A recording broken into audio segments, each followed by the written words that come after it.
Welcome to face master. நம்ம யாரை பற்றி பார்க்க போகிறோம்னா, அதிமுகவில் பார்த்தீங்கன்னா உட்கட்சி பூசல்னு சொல்லிட்டு இருந்தாங்க. ஸோ நம்மளுக்கு தெரியும், அண்ணாமலை கூட சொல்லியிருந்தாரு வேலுமணிக்கும் எடப்பாடி பழனிசாமிக்கும் ஒரு மோதல் வந்துருச்சுன்னு சொல்லிட்டு. பட் வந்து யாருமே நம்ப முடியல. பட் அது உறுதியாயிருச்சு கிட்டத்தட்ட. ஸோ அதிமுக பார்த்திங்கன்னா பாஜகவோட கூட்டணி வச்சுருந்தா 35 இடங்களில் பார்த்திங்கன்னா ஜெயிச்சிருக்கலாம் அப்படின்ற மாதிரி வேலுமணி ஒரு கருத்து சொல்லியிருந்தார் பேட்டியில்.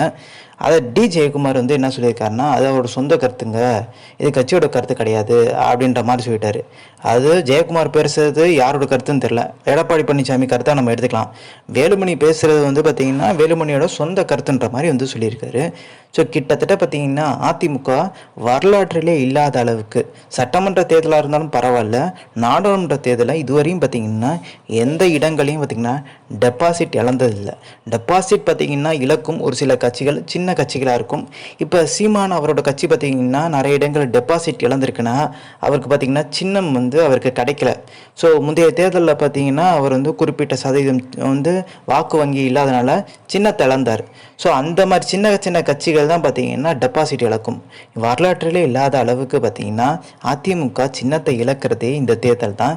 கிட்டத்தட்ட பார்த்திங்கன்னா 7 இடங்களில் பார்த்திங்கன்னா டெபாசிட் காலி. 3வது இடத்துக்கும் 4வது இடத்துக்கும் நிறைய இடங்கள் தள்ளப்பட்டிருந்தாங்க. ஸோ அதிமுக ஓட்டுலாம் பார்த்திங்கன்னா மிகப்பெரிய லெவலில் வந்து தொண்டர்கள், அதிமுக தொண்டர்களே போடல. கிட்டத்தட்ட வந்து தமிழ்நாட்டில் 84 லட்சம் பேர் தான் பார்த்திங்கன்னா அதிமுகவுக்கு ஓட்டு போட்டிருக்காங்க தமிழ்நாடு ஃபுல்லாமே. ஆனால் சொல்லும்போது மட்டும் பார்த்திங்கன்னா 2 கோடி தொண்டர்கள் இருக்காங்கன்ற மாதிரி வந்து அதிமுக வந்து சொல்கிறாங்க. குறிப்பிட்டு ராமநாதபுரம் துரத்திட்ட பார்த்திங்கன்னா டெபாசிட் கூட வாங்க மாட்டார் ஓபிஎஸ்ன்ற மாதிரி சொல்லியிருந்தாங்க. சுயேட்சையாக பார்த்திங்கன்னா இவ்வளோ வாக்குகள் வாங்குறதுன்றது பார்த்திங்கன்னா மிகப்பெரிய ஒரு சாதனைன்னே சொல்கிறாங்க. எந்த சுயேட்சை வேட்பாளருமே பார்த்திங்கன்னா டெபாசிட் வாங்கலை. ஓபிஎஸ் மட்டும்தான் வந்து டெபாசிட் வாங்கியிருக்காரு. ஸோ 6ல் 1 பங்கு பார்த்திங்கன்னா பெர்ஃபார்ம் பண்ணியிருக்கணும், நிறைய வாக்குகள் வாங்கியிருக்கணும், அப்போ தான் டெபாசிட் தொகை வந்து திருப்பி கிடைக்கும். அப்படி யாருக்குமே கிடைக்கல. ஓபிஎஸ்க்கு மட்டும்தான் பார்த்திங்கன்னா அந்த லிஸ்ட்டில் கிடச்சிருக்கு. அங்கே வந்து ஜெயபெருமாள்னு சொல்லிட்டு போட்டிட்டு இருக்காரு, அதிமுக சேர்ந்தவர். அவர் மிகப்பெரிய தோல்வி. So deposit இழந்துட்டார். ஸோ அங்கே நவாஸ்கனி ஜெயிச்சிருந்தாலுமே அங்கே சுயேட்சையாக பலாப்பழ சின்னத்தில் பார்த்திங்கன்னா ஓபிஎஸ் போட்டியிட்டது மிகப்பெரிய லெவலில் வாக்கு வங்கி பார்த்திங்கன்னா அதுதான் சொல்கிறாங்க. ஸோ சுயேட்சையாக பார்த்திங்கன்னா இவ்வளோ தைரியமாக போட்டிடுறது வேறு, இவ்வளோ வாக்கு வாங்குறதும் வேறுன்றாங்க. ஓபிஎஸ்க்கு மத்திய அமைச்சர் பதவி கிடைக்குமான்னு கேட்டிங்கன்னா கிடைக்கிறதுக்கான சாத்தியங்கள் இருக்குது. இப்போ நம்மளுக்கு தெரியும், எல்முருகனுக்கு கிடச்சி இப்போ அதுலேருந்து பார்த்திங்கன்னா ராஜ்யசபா அனுப்பி வச்சிட்டாங்க.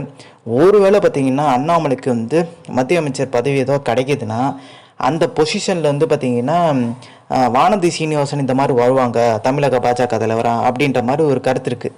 ஆனாலுமே 2026 வரைக்குமே அண்ணாமலை தான் தொடர்றதுக்கு வாய்ப்பு இருக்குது. அண்ணாமலை மாதிரி வந்து வேகமாக செயல்படக்கூடிய பாஜக தலைவரை பார்க்க முடியாதுன்ற மாதிரி பாஜக யோசிக்கிறாங்க. ஓபிஎஸ்க்கு மத்திய அமைச்சர் பதவி கிடைக்குமான்னு கேட்டிங்கன்னா கிடைக்கிறதுக்கான வாய்ப்புகள் இருக்குது. ஏன்னா அவர் ஒரு முன்னாள் முதல்வர். டிடி தினகரன், ஏசி சண்முகம், இவங்கெல்லாம் ஓபிஎஸ் எல்லாமே பார்த்திங்கன்னா பிரதமர் ஆக போகிற மோடிக்கு பார்த்திங்கன்னா அந்த ஃபங்க்ஷனில் கலந்துக்க போகிறாங்க. ஸோ கிட்டத்தட்ட வந்து திமுக எல்லா இடங்களையும் ஜெயிச்சிருந்தாலுமே சிறுபான்மை ஓட்டு பார்த்திங்கன்னா திமுகக்கே இந்த வாட்டி விழுந்திருக்கு. ஆனால் இதில் ஒரு ஆச்சரியம் என்ன பார்த்திங்கன்னா, அதிமுகவோட கூட்டணியை வச்சா கண்டிப்பாக வந்து ஓரளவுக்கு பெர்ஃபார்ம் பண்ணியிருக்கலாம்னு சொல்லிட்டு தமிழிசையும் சொல்கிறாங்க, எஸ்பி வேலுமணியும் சொல்கிறாங்க. ஆனால் அதிமுகவினர் என்ன நினச்சாங்கன்னா, சிறுபான்மை ஓட்டு நம்மளுக்கு குழுணும்னா பாஜக விட்டு விலகி இருந்தால் தான் ஒழுகுன்ற மாதிரி ஒரு யோசனை இருந்தாங்க. ஆனால் அப்படியே தலைகளாக மாறிடுச்சு. இப்போ அதிமுக பார்த்திங்கன்னா பாஜக விட்டு வெளியே வந்துட்டாங்க.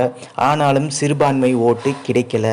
இதுக்கு முக்கியமான காரணம் பார்த்திங்கன்னா பாஜகவை பெரிய லெவலில் பார்த்திங்கன்னா எடப்பாடி பழனிசாமி விமர்சிக்கலை, அண்ணாமலையோடு நிப்பாட்டிக்கிட்டாரு. மோடியும் அமித்ஷாவையும் விமர்சிச்சிருந்தா மக்கள், சிறுபான்மை மக்கள் கொஞ்சம் தைரியமாக பார்த்திங்கன்னா எடப்பாடி பழனிசாமி தலைமையில் இருக்க அதிமுக மேலே வந்து நம்பிக்கை வச்சு ஓட்டு போட்டுப்பாங்க. ஆனால் மக்கள் ஃபுல்லாகவே பார்த்திங்கன்னா நம்பிக்கை இழந்துட்டாங்க. குறிப்பிட்டு பார்த்திங்கன்னா கோவையில் கொங்கு மண்டலத்தில் பார்த்திங்கன்னா சிறுபான்மை மக்கள் நிறைய ஓட்டுகள் பார்த்திங்கன்னா பாஜகவே இருக்குது. இதுதான் மிகப்பெரிய ஒரு ஆச்சரியம் சொல்கிறாங்க. ஸோ இதெல்லாம் வச்சு பார்க்கும்போது பார்த்திங்கன்னா அதிமுக மிகப்பெரிய வீழ்ச்சியை சந்திச்சிட்ருக்கு, தெளிவாக தெரியுது.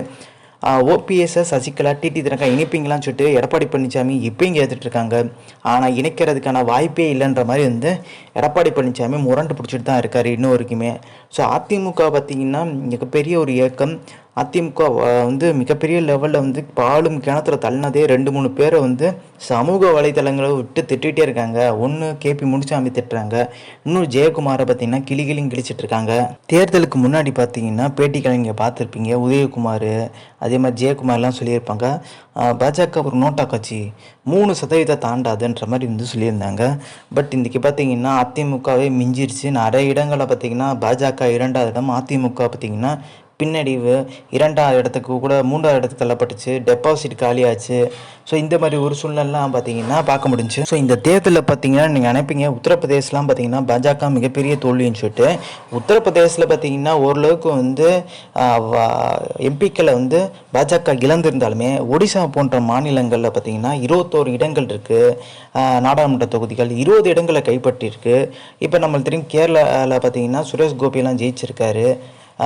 இவங்க வந்து பார்த்திங்கன்னா பெரிய லெவலில் வந்து பாஜக வந்து தமிழ்நாட்டில் வந்து வாக்கு சதவீதத்தை அதிகரிச்சிருக்குன்னு சொல்லிட்டு மோடியே சொல்லியிருக்காரு. ஸோ சுரேஷ் கோபிக்கு பார்த்திங்கன்னா மத்திய அமைச்சர் பதவியை கிடைக்கிறதுக்கான வாய்ப்பு இருக்குது.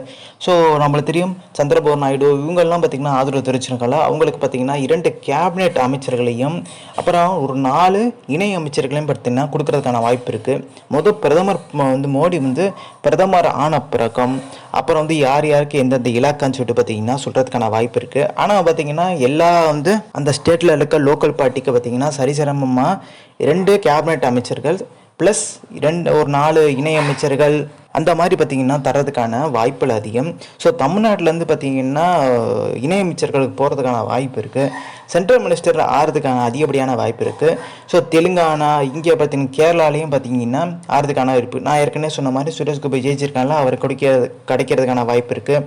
ஸோ இப்போ எல் முருகனை எப்படி இணை அமைச்சர் ஆக்குனாங்களோ அதே மாதிரி பார்த்திங்கன்னா இங்கே தமிழ்நாட்டு பக்கம் ஒருவேளை பாஜக தலைவர் அண்ணாமலை ஆக்குறாங்கன்னா அந்த பதவி பார்த்திங்கன்னா வானதி சீனிவாசனுக்கு போகுன்றாங்க.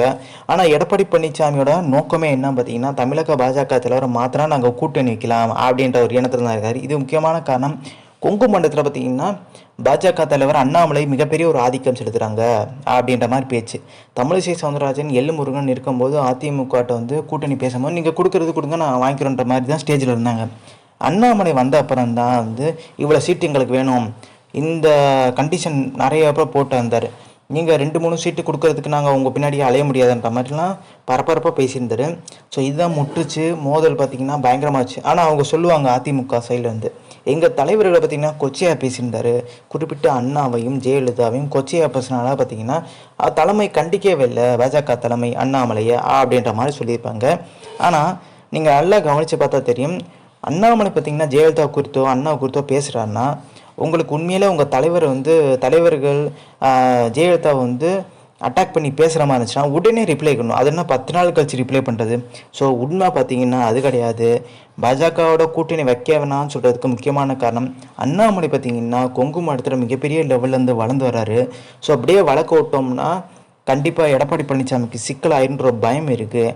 அதனால் அவர் வந்து காலி பண்ணணும், தமிழக பாஜக தலைவர் பொறுப்புலேருந்து பார்த்திங்கன்னா அவரை நீக்கணுன்ற மாதிரி பார்த்திங்கன்னா ஒரு யோசனை இருந்திருக்காரு. இதை வந்து தன் மனசில் பட்டதை வந்து கொட்டி தீர்த்திருக்காரு டெல்லிட்ட. ஆனால் அது முடியாதுன்னு சொல்லிட்டாங்க. இந்தியாவிலே பார்த்திங்கன்னா பெரிய லெவலில் இந்த மாதிரி வந்து தமிழக பாஜக தலைவர் அண்ணாமலை மாதிரி யாருமே செயல்படவே இல்லை. தமிழ்நாட்டில் பார்த்திங்கன்னா அதிக வாக்குகள் பார்த்திங்கன்னா உயர்ந்திருக்கு, சதவீதம்லாம் உயர்ந்திருக்கு அண்ணாமலை சொன்ன மாதிரி. அது மட்டும் கிடையாது, கோவையில் பார்த்திங்கன்னா ராமச்சந்திரன் அதிமுக சார்பு போட்டிட்டார். அவரெல்லாம் 3வது இடத்துல பட்டார். சத்தமே இல்லை. இப்போ அந்த அளவுக்கு பார்த்திங்கன்னா சைலண்ட் ஆகிட்டார். வேலுமணின்னு தன்னோட மனசில் இருக்கிறத சொல்லியிருந்தார். அதோட தனிப்பட்ட கருத்துன்னு சொல்லிட்டு பார்த்திங்கன்னா யார் சொல்லியிருக்கார்? ஜெயக்குமார் சொல்லியிருக்காரு. இப்போ இவர் சொல்கிறது ஜெயக்குமார் சொல்கிறது எடப்பாடியோட கருத்தா? அப்படிலாம் சொல்ல முடியாதுல்ல. அவங்கவுங்க மனசில் இருக்கிறத சொல்லியிருக்காங்க. உட்கட்சி மோதிட்டு இருக்கிறது அண்ணாமலை சொன்னது உண்மை தான் போல் அப்படின்ற அளவுக்கு ஆயிடுச்சு. ஸோ இந்த இன்ஃபர்மேஷன் பிடிச்சா லைக் ஷேர். தேங்க்ஸ் ஃபார் வாட்சிங்.